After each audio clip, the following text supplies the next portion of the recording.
நாடுகள் ஆணையம் மற்றும் மீட்பு மையம் சார்பாக சர்வதேச மாநாடு ப்ளஸ் சமூக சேவகர்களின் ராஜாக்கள், அதாவது சமூக சேவையில் இருக்கக்கூடிய நல்ல தரமான சமூக சேவைகளுக்கு சமூக சேவையின் ராஜாக்கள் விருது கூடிய விரைவில் நடத்த இருக்கிறோம்.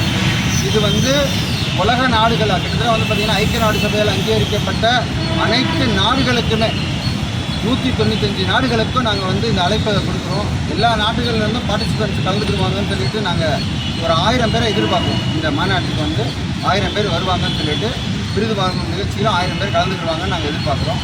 இதில் உலகம் முழுவதும் இருக்கக்கூடிய வாலண்டியர்ஸ் அவங்க எல்லாமே பார்ட்டிசிபேட் பண்ணுறாங்க. இந்த விருது வழங்கும் நிகழ்ச்சியை பொறுத்தவரை ஒரு ராஜா இந்த சினாரியோவில் ஒரு ராஜா இருந்தார்னா அவருக்கு எப்படி இருக்கும் அந்த மாதிரியான ஒரு இதை கொடுப்போம், ஃபீலை கொடுப்போம். அது மாதிரி ஒரு தரமான ஃபங்க்ஷன் பார்க்கலாம். இதில் கலை நிகழ்ச்சிகள் இருக்குது, கலாச்சாரத்தை வெளிப்படுத்தக்கூடிய விஷயங்கள் எல்லாமே இருக்குது.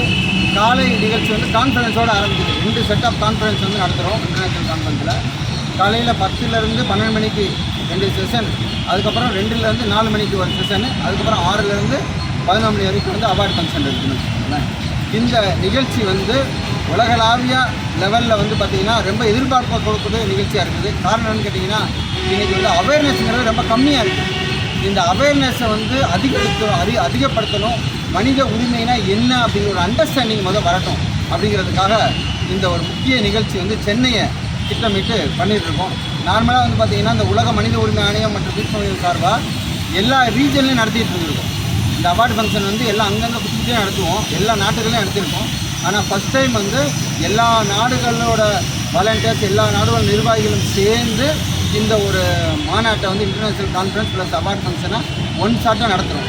இது பெரிய லெவலில் வரவேற்பு வரும்னு நினைக்கிறோம். இந்தியா ஃபுல்லாகவே இதுக்கு நல்ல எதிர்பார்ப்பு இருக்குது. உலக நாடு அரங்கில் இருக்கக்கூடிய பல தலைவர்கள், முக்கிய நீதி அரசர்கள்லாம் இதுக்கு வர்றதுக்கு ஆதரவு தெரிவிச்சிருக்காங்க. மத்திய மாநில அரசுகளின் ஆதரவோடு இந்த ப்ரோக்ராம் ரொம்ப சக்ஸஸ்ஃபுல்லாக நடத்தி காட்டுவோம் அப்படிங்கிறத இந்த நேரத்தில் நான் தெரிவித்துக் கொள்கிறேன். மெயினான நோக்கம் என்னென்னா, இந்த கான்ஃபரன்ஸோட கருத்தரங்கு நடத்துறதுக்கு நோக்கம் என்னென்னா, இப்போ மனித உரிமைனா எல்லாருக்குமே தெரியும் மனித உரிமை இருக்குதுன்னு சொல்லிட்டு. ஆனால் இன்னும் சொல்லப்போனாக்கா எவ்வளவோ படித்த பண்பான நல்ல நீதி அரசர்கள், நல்ல அதிகாரிகள் இருந்தாலும் ஒரு சில பேருக்கு தெரியறதே இல்லை.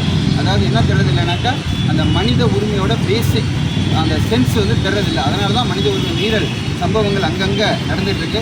எங்கள் மாநாடு நடந்து முடிஞ்சதுக்கு அப்புறமா மனித உரிமை மீறல்கள் சம்பவங்கள் உலக நாடுகள் லெவலில் கம்மியாகும்னு நம்பிக்கை எங்களுக்கு இருக்குது. அந்த அளவுக்கு ஒரு மாசிவ் அவேர்னஸ் இந்த கருத்தரங்கு கொடுக்கணும்னு நாங்கள் நம்புகிறோம். வேர்ல்டை பொறுத்தவரை எவ்வளவோ ஹியூமன் ரைட்ஸ் ஆர்கனைசேஷன் இருக்குது பார்த்திங்கன்னா. ஆனால் எல்லாமே பார்த்திங்கன்னா ஏற்ற அளவில் இருக்குது. இன்னும் சொல்லப்போனால் நம்ம இந்தியாவே பொறுத்தளவில் பார்த்திங்கனாக்கா மனித உரிமை ஆணையம் ரெக்கமெண்டேஷனை செயல்படுத்தணுமா செயல்படுத்த வேணாமாங்கிற ஒரு கேள்வி உச்சநீதிமன்றத்தில் இன்றைக்கி வெயிட் பண்ணிகிட்டு இருக்குது. நீதி அரசர்கள் பெஞ்சில் அதை முடிவுக்கு வர்றதுக்காக வெயிட் பண்ணிகிட்டு இருக்குது. உயர்நீதிமன்றம் பொறுத்தளவில் உலக மனித உரிமை ஆணையம் மற்றும் மீட்பு மையம் சார்பாக நாங்கள் எங்களோட சப்மிஷனை கொடுத்ததன் அடிப்படையில் ஒரு நல்ல தீர்ப்பு கொடுத்துருக்காங்க. மனித உரிமை ஆணையம், அது மாநில மனித உரிமை ஆணையம் இருக்கட்டும், தேசிய மனித உரிமை ஆணையமாக இருக்கட்டும், அவங்க கொடுக்குற ரெக்கமெண்டேஷன் நார்மல் ரெக்கமெண்டேஷனு, அதை நீங்கள் கவர்மெண்ட் செயல்படுத்தி ஆகணும் அப்படிங்கிற ஒரு தீர்ப்பை வாங்கியிருக்கோம். ஒரு வரலாற்று சிறப்புமிக்க தீர்ப்பை அது நான் தலைவராக இருந்து முழுமையான சப்மிஷன் கொடுத்து நீதி அரசர்கள் முழுமையாக கேட்டு உச்சநீதிமன்றத்தில் நாங்கள் பல வழக்குகளை தொடர்ந்து அந்த வழக்குகள் எல்லாம் கோடிட்டு காட்டி அந்த மாதிரி ஒரு தீர்ப்பு கொடுத்துருக்காங்க. இனி வரும் காலங்களில் பார்த்திங்கனாக்கா இந்த உச்ச நீதிமன்றத்தில் இப்போ வழக்கு பெண்டிங் இருக்குது. அது தமிழ்நாடு அரசு தான் முறையிட்டு. அதுதான் தமிழ்நாட்டுக்குன்னு ஒரு தனி பெருமை இருக்குன்னு வச்சுக்கோங்களேன். பொதுவாக பார்த்திங்கன்னா உச்சநீதிமன்ற தீர்ப்பில் நான் வாங்கின பல தீர்ப்புகளை உச்சநீதிமன்ற நீதி அரசர்களே சொல்லியிருக்காங்க. தமிழ்நாடு அரசு எப்பயுமே இந்த மனித உரிமை மீறலை வேடிக்கை பார்த்துட்டு இருக்காது.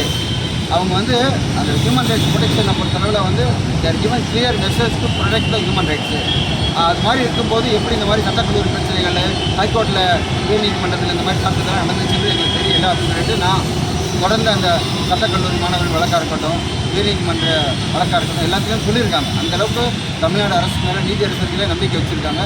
அதே தமிழ்நாடு அரசு இன்றைக்கி இத்தனை மாநிலத்தில் இத்தனை அரசுகள் இருந்தாலும் தமிழ்நாடு அரசு தான் இந்த மாதிரியான முக்கியமான பிரச்சனையை, அதை கான்ஸ்டியூஷனல் கொஸ்டினான வேல்யூவான இதை எடுத்து போயிருக்காங்க. அப்படிகளுக்கு அதில் நல்ல தீர்ப்பு நீதி அரசு கொடுப்பாங்க. அது கொடுத்ததுக்கப்புறம் பார்த்திங்கன்னா மனித உரிமை மீறல்ங்கிறது நிறையா விதத்தில் கம்மி ஆகுன்றது நம்பிக்கை எங்களுக்கு. அதே மாதிரி எங்கள் கான்ஃபிடன்ஸை அதுக்கு வலு சேர்க்கும் அப்படிங்கிறதையும் இந்த நேரத்தில் தெரிவிக்கிறோம். Doctor S K. சாமி, தலைவர், உலக மனித உரிமை ஆணையம் மற்றும் மீட்பு மையம், புதுடெல்லி.